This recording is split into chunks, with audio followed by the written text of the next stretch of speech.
Et c'est le moment de retrouver le dossier du 11-12 et on va parler éco-gestes à la maison avec Aline Lejar. Bienvenue. Merci, Aline bonjour. Lejar, derrière ce micro. Je rappelle que vous êtes chroniqueuse le mercredi, en tous les cas pas tous les mercredis, mais certains mercredis. Tout Voilà. à fait. Un mercredi par mois. Voilà, mercredi par mois pour notre plus grand plaisir et celui des auditrices et auditeurs. Je rappelle que vous êtes chargé de mission énergie aux communautés du pays de Saint-Malo. Donc c'est un lieu près de la gare Oui. où vous dispensez les différents conseils. Alors c'est vrai que pendant les confinements, il y avait pas mal de télétravail. Est-ce que maintenant vous accueillez en présentiel le public davantage ou est-ce que c'est sur rendez-vous? Comment ça se passe? Alors on maintient, on est toujours quand même en période de pandémie, donc on maintient toujours, on privilégie toujours les rendez-vous pour des points spécifiques, mais la maison de l'habitat a été réouverte déjà au début du deuxième confinement. Donc on est toujours ouvert de 9h à midi, de 13h30 à 17h30, et on est joignable par téléphone tous les après-midi du lundi au vendredi. C'est noté. Alors, si on parle d'éco-gestes, c'est vrai que on est tous plus ou moins concernés parce qu'on utilise des appareils à la maison, notamment alors le chauffage pour réduire sa facture. Il y a des tuyaux. Oui, c'est ça. Alors oui, les éco-gestes, c'est un thème qui revient souvent. Du fait de l'augmentation des prix de l'énergie aussi, on voit que le gaz et l'électricité augmentent et ne vont pas cesser d'augmenter. Ça, c'est lié à la pandémie notamment ou Il me semble pas. Alors, j'ai l'approvisionnement pas un historique assez En tous les cas, c'est un fait géopolitique. qu'il y a une augmentation. Voilà, c'est un fait qu'il y a une augmentation. Les énergies vont toutes augmenter. Enfin, ça, c'est un fait, on le sait. Les énergies vont toutes augmenter. Notre objectif est de faire ce qu'on appelle la sobriété.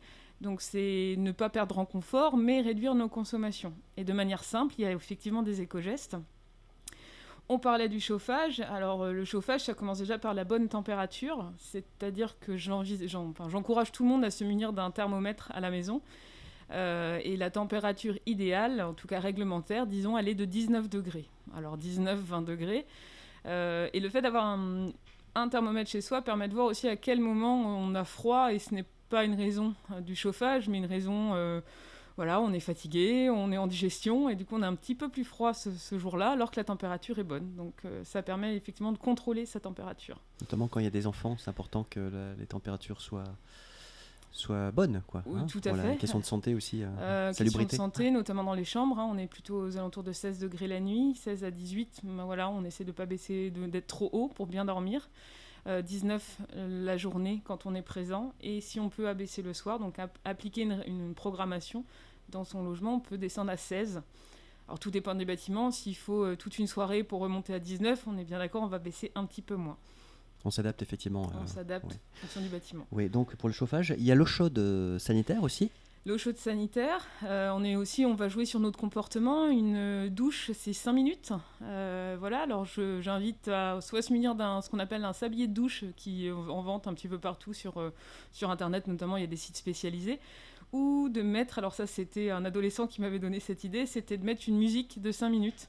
3 à 5 minutes, je trouvais ça intéressant, donc pour le réveil en plus, c'est plutôt intéressant. Il y a même des radios de douche qui existent. Il y a des radios de douche qui existent, donc ça peut être le temps d'une chronique si on Votre radio préférée. Voilà, sa radio préférée, sur Parole de Vie, une chronique de 5 minutes.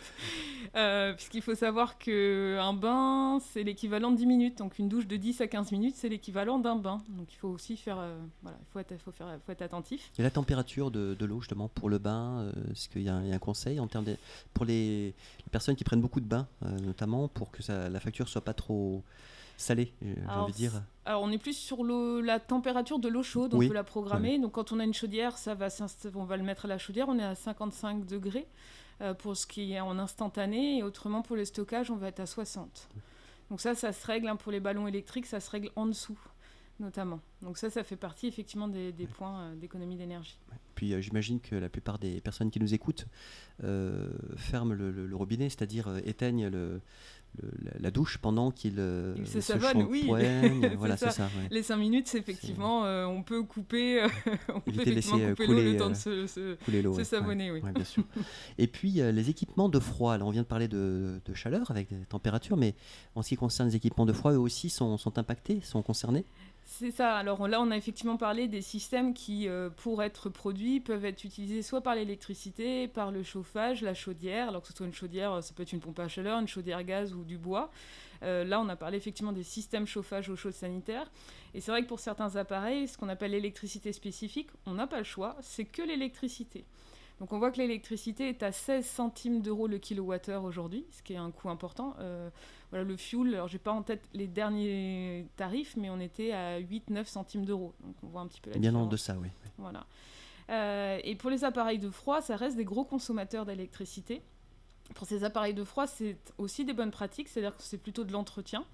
1 centimètre de givre dans notre partie congélation, c'est déjà 30 à 50% de consommation supplémentaire pour le réfrigérateur, ce qui a un impact important.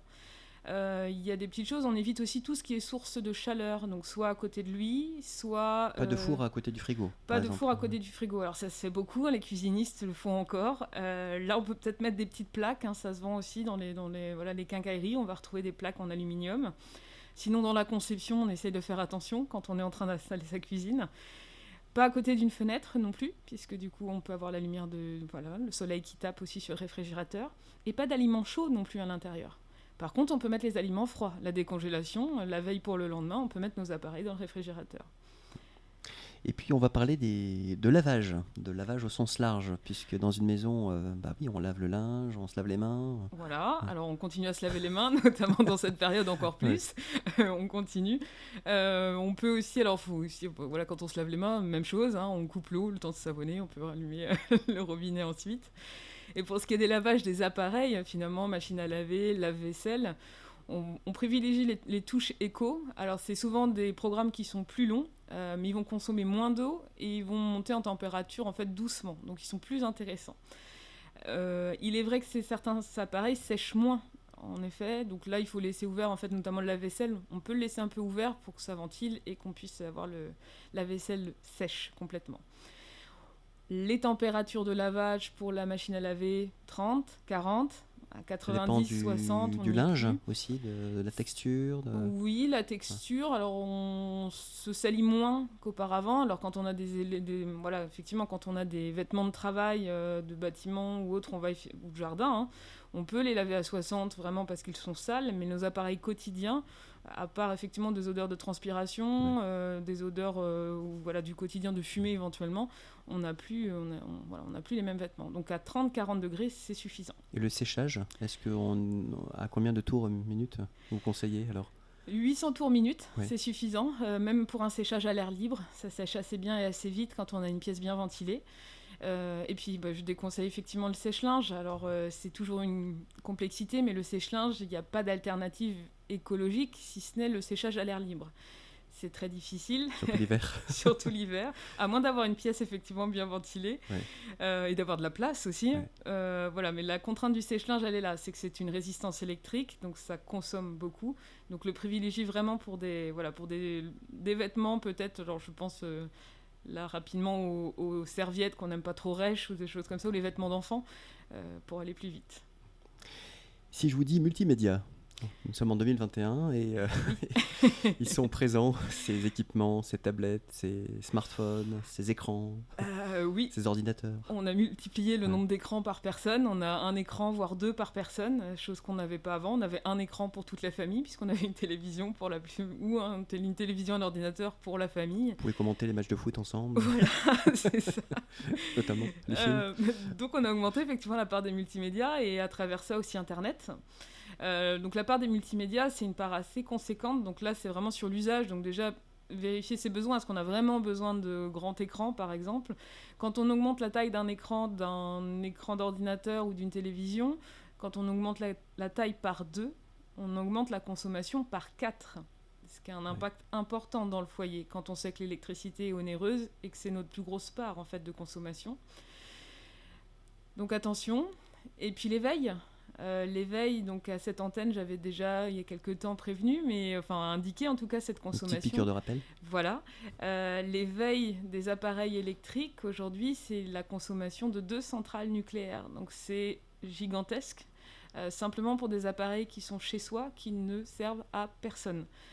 Donc là, j'invite vraiment à se dire, j'ai quoi chez moi d'allumer et je ne suis pas chez moi.